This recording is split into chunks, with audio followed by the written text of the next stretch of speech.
am Angelique Jackson, one of the senior entertainment writers over at Variety, and it is my pleasure and honor to be spending this evening with you and some of the amazing and incredibly talented, but also just wonderful people behind The Color Purple. So let's go ahead and get this started. Bringing out first, the woman who really assembled this ensemble cast, this now SAG Award nominated ensemble cast, and CSA Award nominated casting director, Tiffany Little Canfield.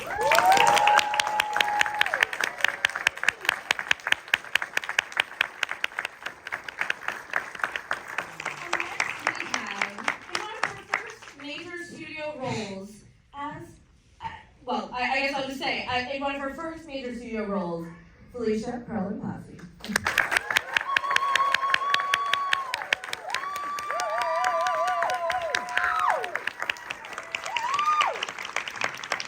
Next, you will remember all of those spinning dance moves in Workin'. That would be Mr. Corey Hawkins.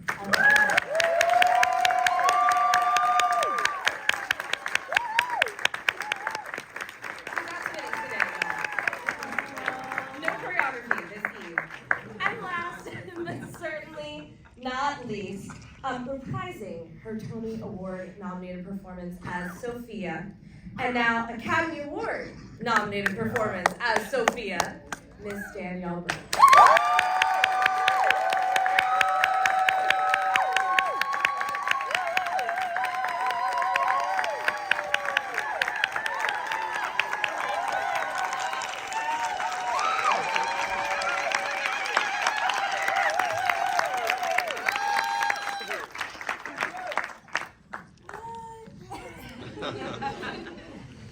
Exactly. I mean, how does it feel? You basically just came in from the future. Did you predict that kind of ovation coming all the way from New Zealand? No, I didn't. Yeah, I just got back from New Zealand. So I was in the future, and now I'm back in the past. Yes. Because of the time difference. So I'm all over the place. But this is pretty cool, just even hearing you say that introduction, because I've been in New Zealand and they know me, but they don't know me out there. So this is the first time I'm really actually taking in the fact that I am Oscar nominated. Great,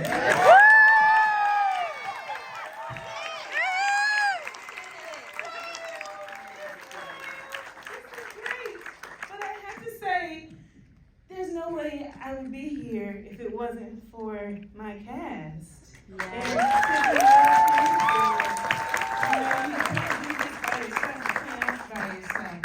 So I thank you all for helping me to get to, especially you, Corey, to this level. So. All right, Juilliard. We're gonna cut up a little bit. As you think about coming from the boards of Juilliard to here, what does it mean for the two of y'all to sit here on this stage together and continue to celebrate where you've come? God is so good. I mean, we all know like how I'm just so glad. I'm coming from the past. I just got off a flight. I'm like 8 hours ahead of everybody right now, so on the bubble. But honestly, like to be back here and to be talking about this film again, to be celebrating what I think is a beautiful piece of work, a beautiful piece of art, to carry that legacy. But to do it, as you said, with Danielle, I haven't seen you since you've been Oscar nominated, and it's crazy. No, I'm not gonna cry. But it's like, again, we say it all the time, but I know the struggle and the pain and the hurt and everything and that we fought through, and the discipline and the rigor and training that it took to get us to this point. I remember being in that room with you auditioning. Yeah. Our class went into school, into her office to audition when we were kids. And we didn't see this, so God's vision is greater than yours could ever be. And that's what this movie also reminds us of. Every time I watch it, every time I read the book, I'm just thinking about how grateful we are to be on each of our individual journeys. And who knows where it's gonna lead you, because God knows we didn't think it No, would lead us. not at all. You know? We weren't thinking about this. We were just wanting to be storytellers, and we were being dreamers. And we just wanted to share our gift and be vessels to tell that story. And we would, and still do, would do anything for the work. That's right. To be that, to do that too. So yeah, that's What do you remember about those little 21-year-olds? It was a strong class. I think it was one of the best classes. It was, well, and I was gonna laugh at you guys were like, all right, this is so weird using this. We're all classically trained, right? Just say it. Yeah. You guys were the class where we were working on camera stuff, and you said, are we gonna get to sing for you guys? Yeah. Remember that? Yeah. We added and pulled that thing. We were like, do you guys sing? They We were were like, yes, we do sing. We can dance and all of that. We were so eager, oh, that was so incredible. We were so happy, because it was like, wait a minute, why aren't we singing? Yeah. It was incredible. So then when you set out these, I'm not counting because I don't do math, I'm a journalist, years later, to cast this film, does the memory immediately go there when you, obviously, you had worked with Corey in the Heights, do you go, and of course you had worked with Danielle on Broadway, so do you immediately put those puzzle pieces together of like, oh, I remember when they were singing and dancing together, could they be our Harpo, and was that, how did it work for you, Tiffany? Well, what was interesting is we had a new artist in the mix, because we've worked with Scott Sanders, the producers, quite a bit. And so obviously on the original and the revival of The Color Purple, plus a couple of other films, including In Heights. And, but we had Blitz Bazawule, who I really thought it was important when we met him to get into his head and kind of leave behind our kind of notions and thoughts and look at everyone through his vision. Luckily, talent rises to the top, so we ended where we hoped we would be, but you still want to respect the process of the director. What was the key to kind of creating this cast chemistry? Because you look, and it is just from top to bottom, absolutely, and as we of course see in the film, it's stacked in a way that everybody is so adept at being a star, but also at so seamlessly meshing together and supporting one another. What did that process look like of building that from your end? I mean, we have a lot of theater trained actors who know how to go from medium to medium because they have a basis of training and an understanding of text. And so in even Fantasia, who we think of like, oh, from American Idol, she had done the Broadway and the tour. She had really, trod those boards, After Yeah, midnight. after midnight, Yes, exactly. And though Felicia was new to us, trained, like when I saw the resume, I was like, I mean, this is the kind of person you're looking for to, I think people think it's walking around and going like, oh, do you want to come in and audition for, it's not like that. You're really trying to create an ensemble of, with a common language. And I feel like that was, this is the best, we could do, like, this is what we were shooting for. I love that description, a common language, because it feels like, and I know we've kind of talked about that you all kind of see the art in the same way, and it goes kind of beyond the training. Felicia, for you, this being your first big role and stepping into Celie's shoes, what was it like to kind of approach everyone and recognize that moment when you're like, we do all speak the same language? Well, I was not about to embarrass myself, so every book that I could find, every interview, article, anything that had the term like Celie in it, I read and just took in, because like what Tiffany was saying, just in the training I learned, like, to do the research first before even looking at the text, and then getting the script I did. you know, the work that I'm gonna do, like beating out a scene and like looking for intention and asking questions and like finding the secrets within a scene. But I really had to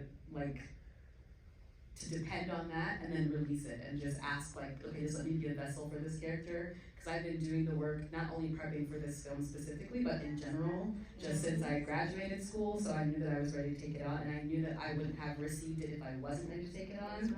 So I really just had to let it go.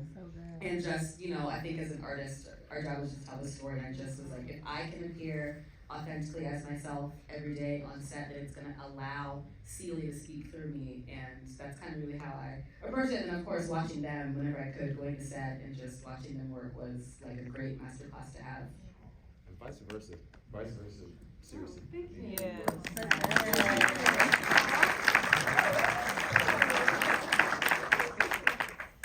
What, I'm curious, I just had a thought. What was everybody's first day?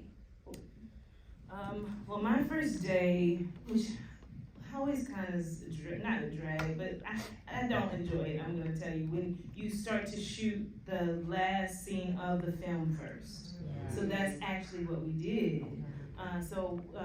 We did around the Angel Oak, as we call it, the end when we're all together, holding hands and all are white, was my day of work, my first day of work.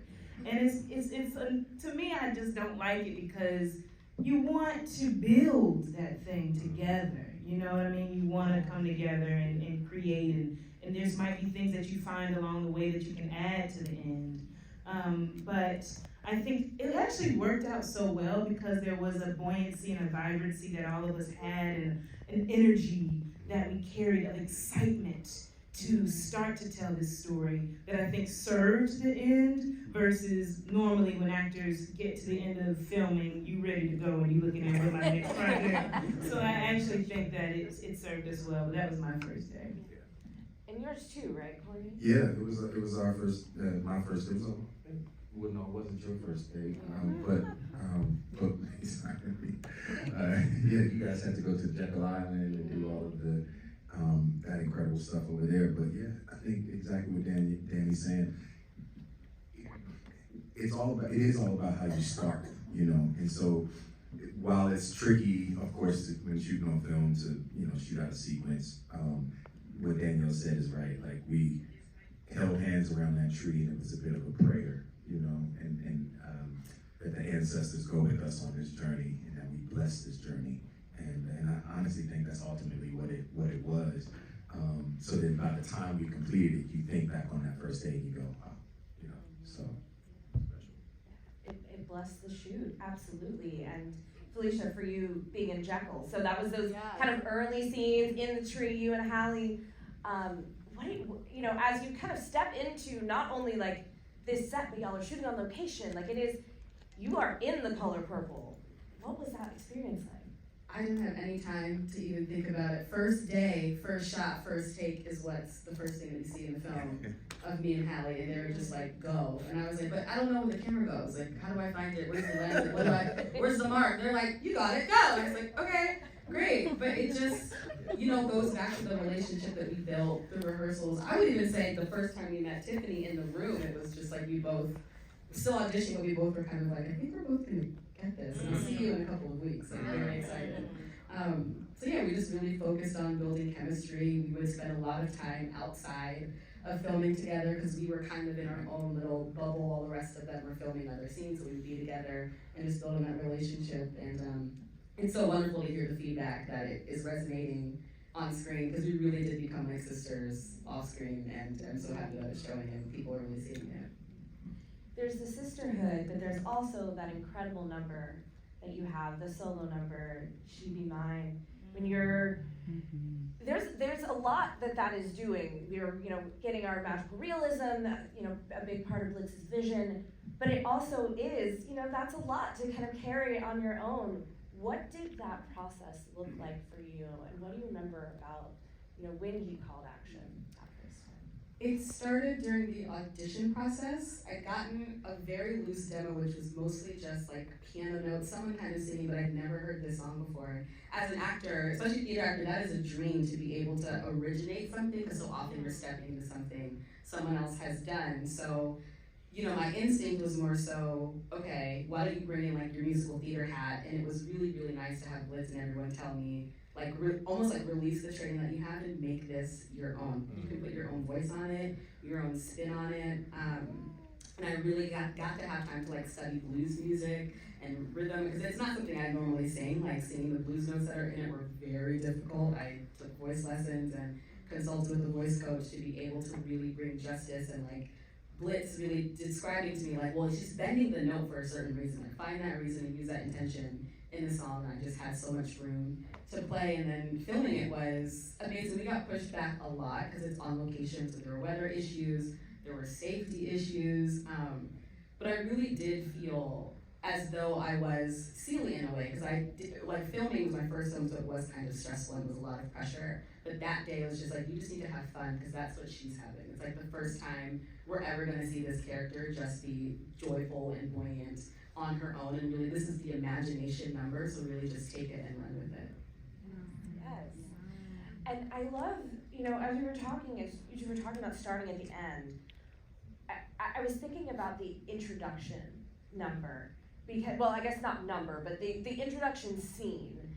And I feel like it's one of those moments when you walk in, Oh yeah, yes, okay. I was like, what? Okay, I'm with you. In some ways, I'm understanding also in some ways how it did end up working out better. That you'd kind of gotten to the end of the arc. You two have such a close relationship already. Let's now wind the clock back and see how it starts. What do you remember about popping into that? I don't know why I can't think of it's not a saloon, but Oh yeah, Yeah. the men. Into the gentleman's club. Yeah. for the first